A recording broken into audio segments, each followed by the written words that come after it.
Hi guys. तो कैसे हैं आप सब लोग। तो आई होप आप सभी लोग अच्छे होंगे। आप सभी का स्वागत है हमारे यूट्यूब चैनल मेडिकल क्लासेज में। तो फार्माकोलॉजी में एंडोक्राइन सिस्टम में हमारा फर्स्ट टॉपिक है इंसुलिन। तो आज हम पढ़ेंगे इंसुलिन ड्रग के बारे में। इंसुलिन ड्रग के बारे में पढ़ने से पहले हम इंसुलिन के बारे में पढ़ेंगे कि इंसुलिन होता क्या है, इंसुलिन सीक्रेट कहाँ से होता है। तो हम डिटेल में पहले देखेंगे इंसुलिन को। तो insulin natural insulin is synthesized from the precursor pro insulin of pancreas. मतलब प्रीकर्सर प्रो इंसुलिन का मतलब होता है कि जो इंसुलिन हमारे बॉडी में बने रहते हैं उसी इंसुलिन को प्यूरिफाइड करके उसी इंसुलिन से नया इंसुलिन को बनाना ही वो क्या हो जाता है, प्रीकर्सर प्रो इंसुलिन होता है। तो नेचुरल इंसुलिन सिंथेसाइज किया जाता है, बनाया जाता है पैंक्रियाज के प्रो इंसुलिन प्रीकर्सर से बनाया जाता है। फिर beta cell of pancreas secrete insulin क्या है कि पैंक्रियाज के बीटा सेल से इंसुलिन को सीक्रेट किया जाता है। फिर normal pancreas release about 20 to 40 units of insulin every day. क्या है कि पर डे 20 से 40 यूनिट इंसुलिन रिलीज करता है नॉर्मल पैंक्रियाज। फिर the secretion of insulin is controlled by the factors like food, hormones and autonomic nervous system. तो insulin secrete control होता है कुछ फैक्टर्स के द्वारा। कौन कौन से फैक्टर? जो फूड हैं, हार्मोन्स हैं और ऑटोनॉमिक नर्वस सिस्टम, इन सभी के द्वारा क्या है कि इन सभी फैक्टर के द्वारा इंसुलिन के सिक्रीशन को कंट्रोल किया जाता है। तो अब हम देखते हैं कि when insulin is not produced by beta cells और बीटा सेल डिस्ट्रॉय हो जाए और insulin is not working, insulin क्या हो कि नॉट वर्किंग प्रॉपरली और because of this cell resistance क्या हो जाए कि cell resistance, then glucose level will be increase in the blood. क्या हो जाएगा कि इसमें बताया जा रहा है कि जब इंसुलिन नहीं प्रोड्यूस होगा बीटा सेल के द्वारा या बीटा सेल डिस्ट्रॉय हो जाए, बीटा सेल नष्ट हो जाए, और या तो फिर insulin is not working properly. क्या है कि इंसुलिन प्रॉपरली वर्क नहीं करेगा। क्यों नहीं करेगा? Because of this cell resistance, कि हमारा बॉडी इंसुलिन के अगेंस्ट रेसिस्टेंस बना लेगा, तब ये हमारा इंसुलिन प्रॉपरली वर्क नहीं करेगा। इस तरह से then glucose level will be increased, हमारे ब्लड में क्या हो जाएगा कि ग्लूकोज का लेवल बढ़ जाएगा। फिर this will leads two diabetes mellitus. इस तरह से क्या हो जाएगा कि हमको डायबिटीज मेलाइटिस हो जाता है। अब हम देखते हैं कि टाइप्स ऑफ डायबिटीज मेलाइटिस। तो टाइप्स ऑफ डायबिटीज मेलाइटिस को यहाँ पर हमको पढ़ने की ज़रूरत नहीं है। ये क्या है कि हमारा मेडिकल सर्जिकल नर्सिंग में हम इसको टाइप्स ऑफ डायबिटीज मेलाइटिस के बारे में पढ़ते हैं। वैसे डायबिटीज मेलाइटिस हमारे 4 टाइप के होते हैं, जो हमारे टाइप फर्स्ट, टाइप सेकंड होते हैं, गेस्टेशनल होते हैं और जुवेनाइल डायबिटीज मेलाइटिस होते हैं। तो इस तरह से जो भी हमारे डायबिटीज मेलाइटिस होते हैं वो मेडिकल सर्जिकल नर्सिंग में हम सब पढ़ते हैं, और यहाँ पर इसमें को हमको पढ़ने की कोई ज़रूरत नहीं है। फिर हम देखते हैं इसमें कि diabetes mellitus can be characterise by the hyperglycaemia. क्या है कि डायबिटीज मेलाइटिस यदि डायबिटीज हो जाएगा तो क्या हो जाएगा कि हाइपरग्लाइसीमिया हो जाएगा। हाइपरग्लाइसीमिया का मतलब हो जाता है कि ग्लूकोज का लेवल ब्लड में ज़्यादा हो जाना।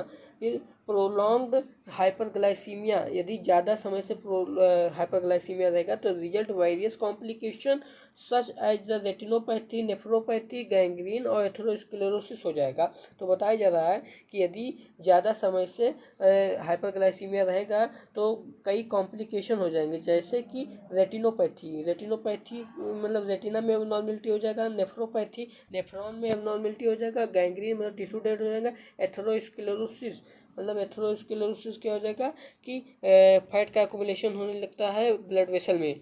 फिर बताया जा रहा है so it is very important to control diabetes mellitus at its earliest stage. तो बताया जा रहा है कि ये बहुत ही इम्पॉर्टेंट होता है कि अर्लीस्ट स्टेज में डायबिटीज को कंट्रोल करना।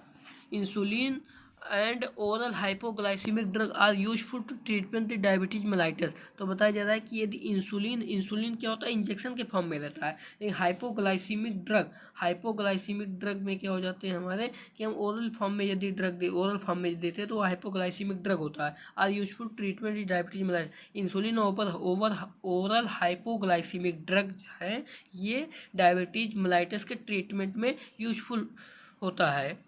फिर हम मैकेनिज्म ऑफ एक्शन, यदि हम डायबिटीज मेलाइटिस होगा तो उसमें क्या होगा कि इसका मैकेनिज्म ऑफ एक्शन क्या होता है।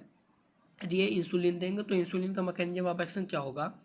तो when you give insulin injection, यदि इंसुलिन इंजेक्शन हम देते हैं तो insulin will be reach in the circulation, यहाँ पर पहुँच जाएगा, ब्लड में पहुँच जाएगा इंसुलिन। फिर then it will bind with the insulin receptor, वहाँ पर क्या करेगा कि इंसुलिन रिसेप्टर से बाइंड करेगा। These receptor are present on the almost all cells in the body. क्या हो जाएगा कि ये रिसेप्टर बॉडी के सभी सेल में प्रेजेंट होते हैं लगभग। फिर आफ्टर बाइंडिंग, ये बाइंड करने के बाद में, इंसुलिन रिसेप्टर के साथ में बाइंड करने के बाद में इंसुलिन एक्टिवेट हो जाता है। सेवरल एक्शन एक्टिवेट करेगा that brings down the glucose level.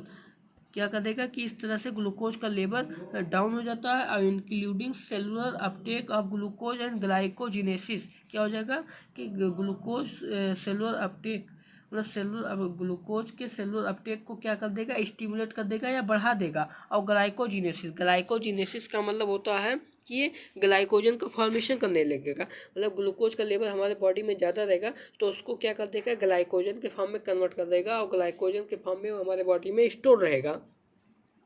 ये हमारा मैकेनिज्म ऑफ एक्शन सिंपल सा इतना है कि यदि हम इंसुलिन देते हैं तो वो सर्कुलेशन में पहुंचने के बाद इंसुलिन रिसेप्टर से बाइंड कर देगा। इंसुलिन रिसेप्टर से बाइंड करने के बाद में हमारे बॉडी के ऑलमोस्ट सेल में इस रिसेप्टर प्रेजेंट होते हैं और बाइंड करने के बाद में ये सेवरल एक्शन को एक्टिवेट कर देगा। ग्लूकोज लेवल रिड्यूस हो जाएगा, सेलुलर अपटेक ऑफ ग्लूकोज बढ़ जाएगा और ग्लाइकोजिनेसिस भी बढ़ जाएगा।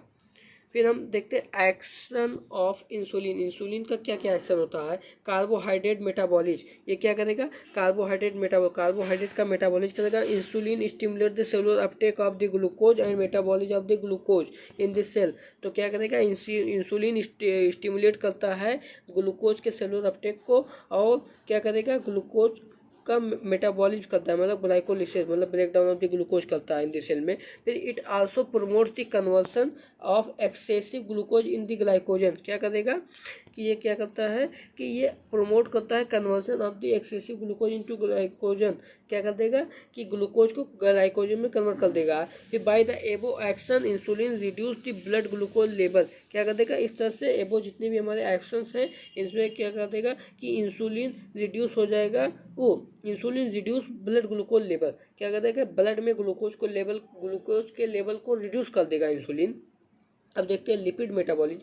तो लिपिड मेटाबॉलिज्म में क्या है कि insulin inhibit the breakdown of fat and promotes the synthesis of triglyceride. क्या कर देगा कि जो फैट का ब्रेकडाउन होता है डायबिटीज मेलाइटस में, वो इंसुलिन क्या कर देगा, उसको इनहिबिट कर देगा, रोक देगा और प्रमोट करेगा सिंथेसिस ऑफ ट्राइग्लिसराइड। और क्या करेगा कि ट्राइग्लिसराइड के सिंथेसिस को प्रमोट करेगा, मतलब ट्राइग्लिसराइड क्या है, फैट के फॉर्मेशन या उसके सिंथेसिस को प्रमोट करेगा।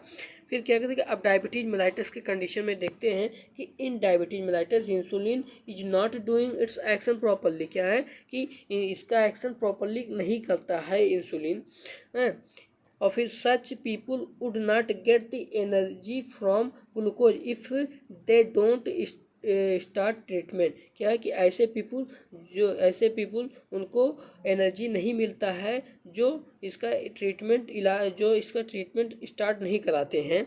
सो large amount of fats will be break down for energy के लिए क्या हो जाएंगे कि लार्ज अमाउंट ऑफ फैट का ब्रेक डाउन होता है। फिर so plenty of fatty acid, so plenty का मतलब हो जाता है कि मोर अमाउंट में फैटी एसिड क्या होगा, प्रोड्यूस होगा और then it will be converted into the, किस में कन्वर्ट हो जाएगा, देन क्या हो जाएगा कि then it will be converted into ketone body. ये क्या हो जाएगा, जब फैटी एसिड मोर अमाउंट में प्रोड्यूस होगा तो ये कन्वर्ट हो जाता है कीटोन बॉडीज में और this result ketonaemia and ketonuria. मतलब कीटोनीमिया का मतलब होता है ब्लड में कीटोन बॉडीज का लेवल बढ़ जाना और यूरिन में कीटोन बॉडीज का बढ़ जाना कीटोन्यूरिया होता है।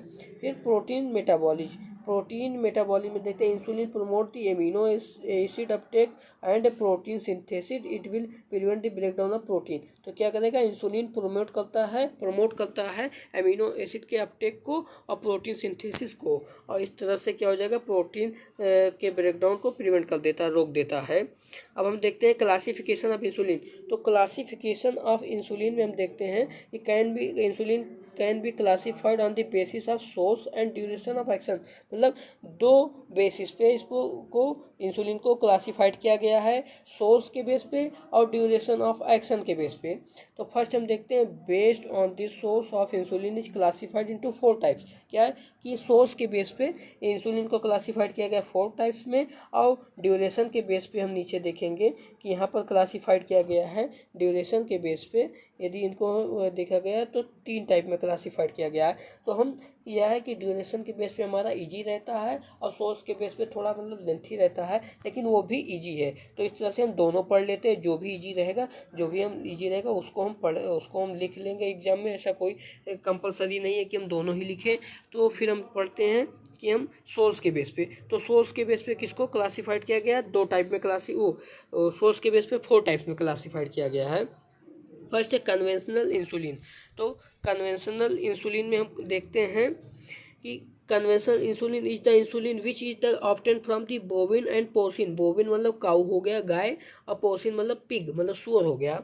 तो इस तरह से क्या हो जाएगा, कन्वेंशनल इंसुलिन प्राप्त किया जाता है बोविन और पोर्सिन से, और this insulin available in the short acting, intermediate acting, long acting form. ये क्या होगा कि इस इंसुलिन ये अवेलेबल होता है कि शॉर्ट एक्टिंग, इंटरमीडिएट और लॉन्ग एक्टिंग के फॉर्म में अवेलेबल होता है। Conventional insulin have this certain disadvantage. क्या है कि कन्वेंशनल इंसुलिन के कई डिसएडवांटेज हैं। फिर इसमें it cause allergy because of the impurity and their animal sources. ये एनिमल सोर्सेज की वजह से और इम्प्योरिटी की वजह से ये एलर्जी काज करता है। Highly purified technology have not be used for the synthesis of the conventional insulin. तो क्या है कि कन्वेंशनल इंसुलिन के फॉर्मेशन में, सिंथेसिस में हाईली प्योरीफाइड टेक्नोलॉजी का यूज नहीं किया गया है या नहीं किया जाता है। Conventional insulin is not stable, मतलब ये स्टेबल नहीं है। जो स्टेबल नहीं रहता है तो हमारे बॉडी में रिएक्शन करते रहेंगे, और रिएक्शन करते रहेंगे तो एलर्जी काज करता रहेगा।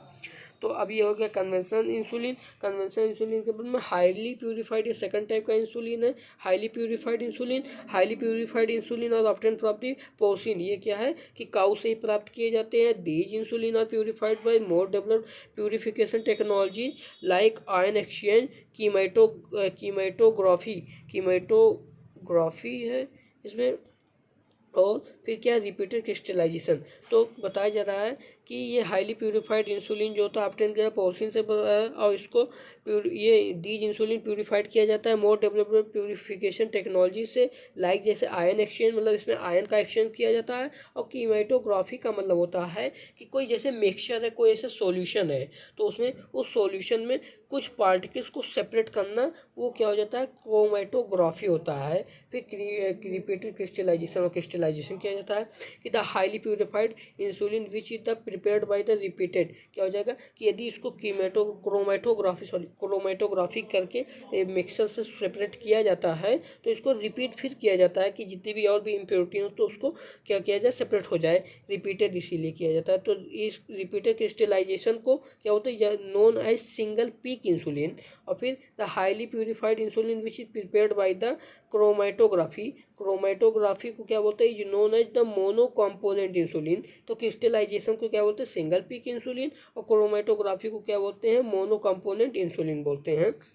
तो all these form of the highly purified insulin are available in the short acting form and intermediate acting। क्या है, कन्वेंशनल इंसुलिन मेरा क्या था कि उसमें शॉर्ट, इंटरमीडिएट और लॉन्ग तीनों टाइप में यूज किया जाता है। लेकिन ये हमारे जो है हाईली प्यूरिफाइड, तो हाईली प्यूरिफाइड में हम देखते हैं कि इसमें जो है हम दो ही फॉर्म में यूज कर सकते हैं, शॉर्ट एक्टिंग फॉर्म में, इंटरमीडिएट एक्टिंग फॉर्म में यूज करते हैं, लॉन्ग एक्टिंग फॉर्म में यूज नहीं कर सकते हैं। फिर highly purified insulin are expensive compare to the conventional insulin, और they have certain advantage compare to the conventional insulin. तो क्या इस पर कुछ एडवांटेज हैं इस किसके कंपेयर में, कन्वेंशनल इंसुलिन के। ये स्टेबल होते हैं, मतलब वो अनस्टेबल था तो ये स्टेबल है। और लेस चांस ऑफ एलर्जी, ये एलर्जी का लेस चांस, लेकिन less chance the lipodystrophy. Lipodystrophy का मतलब होता है कि अब्सेंस ऑफ एडिपोज टिश्यू। ये क्या हो जाता है, एक डिजीज कंडीशन होता है। फिर हम देखते हैं थर्ड टाइप में ह्यूमन इंसुलिन। ह्यूमन इंसुलिन में देखते हैं कि human insulin are produce by the recombinant DNA. ये क्या है, रिकॉम्बिनेंट डीएनए टेक्नोलॉजी। क्या हो जाता है कि ये डीएनए का यूज करके, डीएनए रिकॉम्बिनेंट टेक्नोलॉजी का यूज करके ह्यूमन इंसुलिन प्रोड्यूस किया जाता है। और human pro insulin gene will be introduce into the E coli, क्या जाएगा, इसको इंट्रोड्यूस किया जाता है, एंटर किया जाता है ई कोलाई में, which is the cultured and pro insulin will be extracted.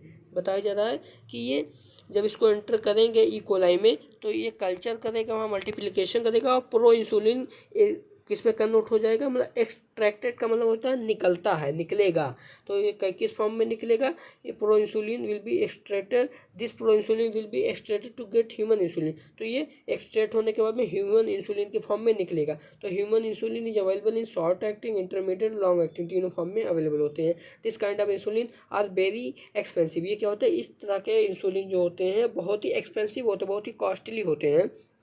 इसका एडवांटेज हम देखते हैं, ये एडवांटेज ऑफ ह्यूमन इंसुलिन, तो लेस एलर्जिक होता है, सेफ इन प्रेगनेंसी, इसको प्रेगनेंसी में भी दे सकते हैं, और नो लिपोडिस्ट्रॉफी होता है, यहाँ पर लिपोडिस्ट्रॉफी नहीं होगा। हाईली प्यूरिफाइड में था लेकिन यहाँ पर नहीं है। फिर इंसुलिन एनालॉग ये 4 टाइप्स हमारा है।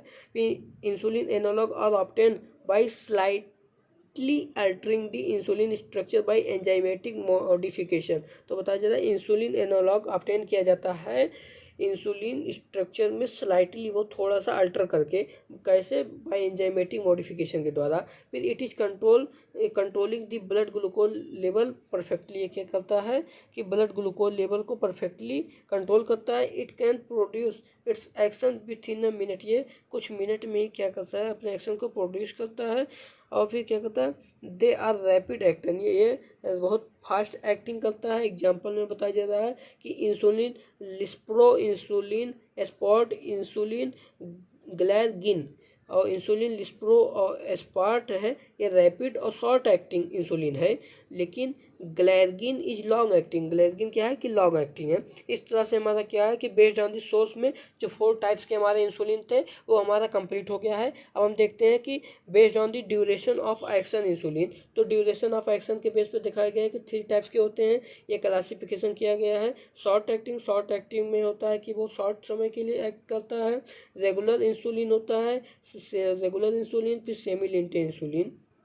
रेगुलर इंसुलिन को प्लेन इंसुलिन भी बोलते हैं, रेगुलर इंसुलिन को क्या बोलते हैं, प्लेन इंसुलिन भी बोलते हैं। इंटरमीडिएट एक्टिंग के लिए देखते हैं लेंटे इंसुलिन, एनपीएच इंसुलिन मतलब नेचुरल प्रोटामाइन, हैगडॉन और आइसोफेन इंसुलिन। फिर लॉन्ग एक्टिंग के लिए देखते हैं, लॉन्ग एक्टिंग के लिए हमारा है अल्ट्रा लिंटे इंसुलिन और पीजीआई इंसुलिन मतलब प्रोटामाइन जिंक इंसुलिन। इस तरह से हमारा ये क्या हो जाएगा कि ड्यूरेशन के बेस पे हमारा शॉर्ट एक्टिंग, इंटरमीडिएट और लॉन्ग एक्टिंग ये भी कंप्लीट हो गया। अब इसमें देखते हैं फार्माकोकाइनेटिक्स। फार्माकोकाइनेटिक्स में होता है कि हम कैसे देते हैं, ओरली देंगे और कहाँ से हमारा एब्जॉर्प्शन, मेटाबॉलिज्म ये सब होता है, तो फार्माकोकाइनेटिक्स में आएगा।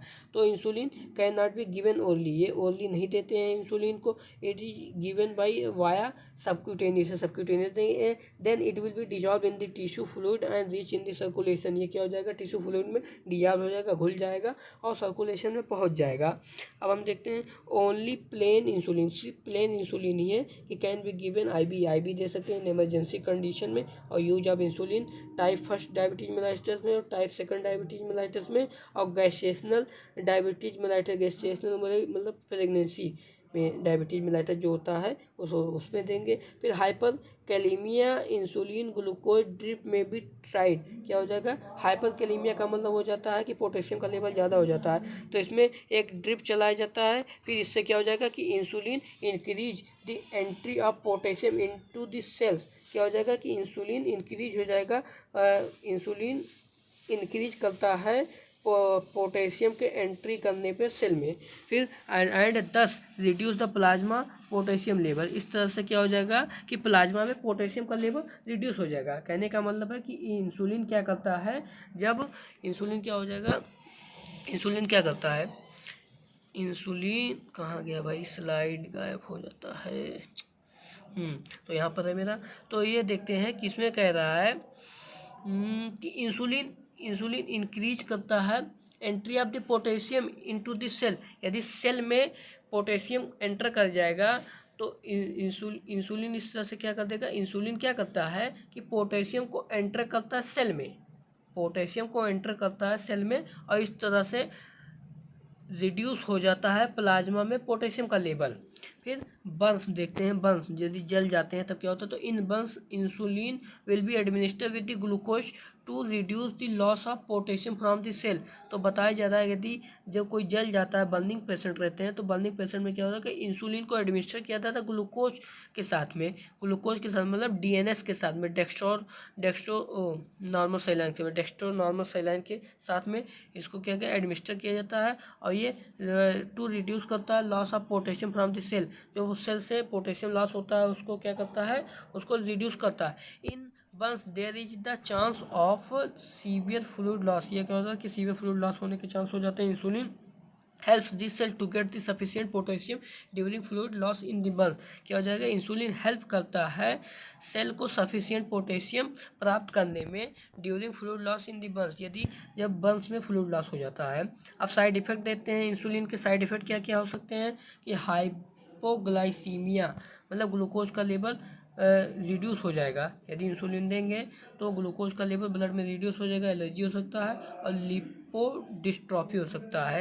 मतलब absence of the adipose tissue हो सकता है। तो इस तरह से हमारा क्या हो गया, इंसुलिन में जितने भी टॉपिक्स हैं हमारे सब कंप्लीट हो गए हैं। तो आई होप आप सभी को ये वीडियो अच्छा लगा होगा, और इससे पहले भी हम और भी क्लासेज बना चुके हैं।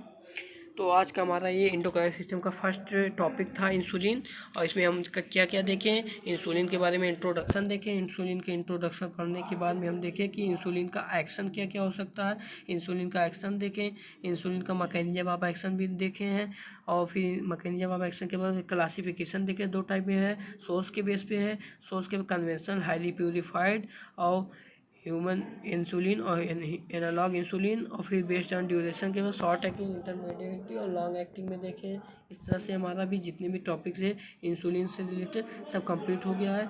तो आप सभी से बार बार रिक्वेस्ट मैं करता हूँ कि जितने लोग भी हमारे वीडियो को देखते हैं, क्लास अटेंड करते हैं, तो जो उनसे हम्बली रिक्वेस्ट है कि ज़्यादा से ज़्यादा लाइक शेयर और कमेंट करते रहें, और किसी भी तरह का कोई भी डाउट रहे तो कमेंट बॉक्स में कमेंट करके पूछ सकते हैं। Thank you so much guys, फिर मिलते हैं अगले क्लास में।